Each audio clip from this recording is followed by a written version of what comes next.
Hi guys, it's Fernando doing another video for more survivalists, continuing with the topic of knots, trying to wrap this up a little bit. I did some of the more basic ones, some of the ones that are more handy, and let's continue with it, some of the knots that you will be finding most useful for you.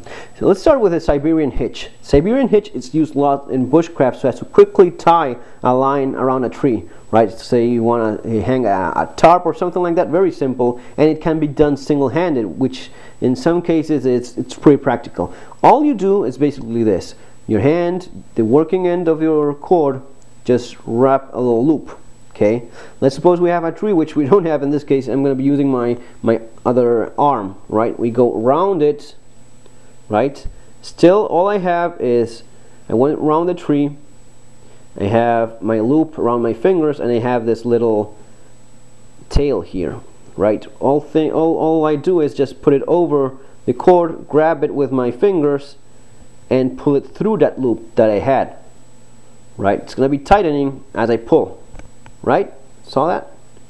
Okay, that's going to be giving me a nice knot that's going to be pretty solid until I pull that little tail that I have, right?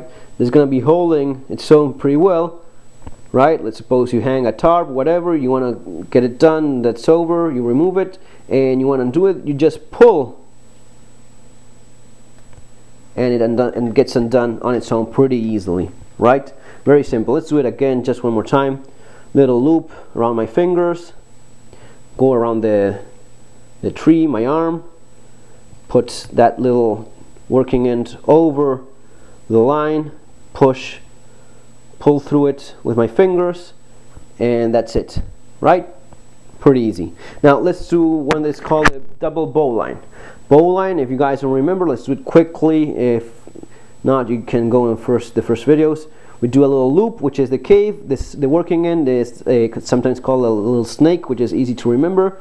You go through that cave, around the tree, back through the cave, back into the cave, and you pull it.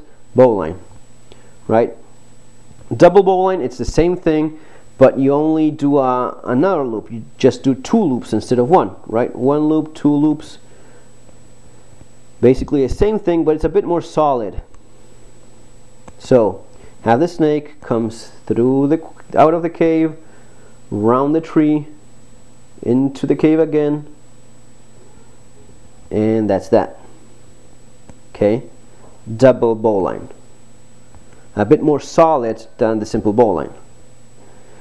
Another knot within the bowline family is a bowline on a bite, which I'm gonna be doing it right now. It's pretty simple. All you do is this: you double the working end, get the bite like that, right? You double it over, pulling it so as to have a bit more cord.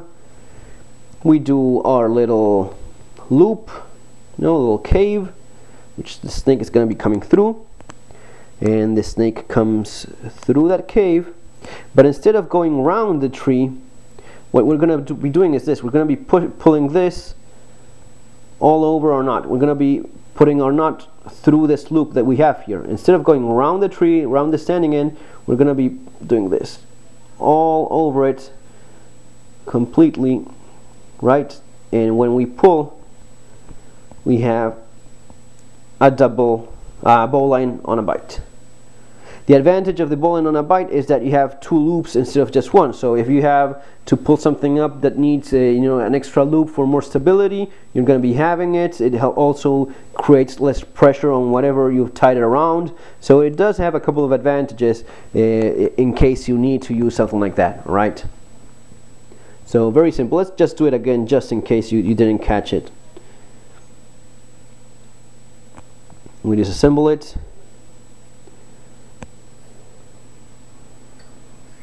Right, working end, doubling it over like that. We do a loop. We go with our little snake through the hole, and now instead of going around the tree, we just put it all through that loop that we had there. And when you pull it there, you have bowline on a bite. Alright, folks, gonna be doing one last video covering some other knots that you may find useful someday. All right, so that's all for now. Gonna be doing right now the final video regarding knots. Take care, folks. Remember to subscribe, and see you on our next video.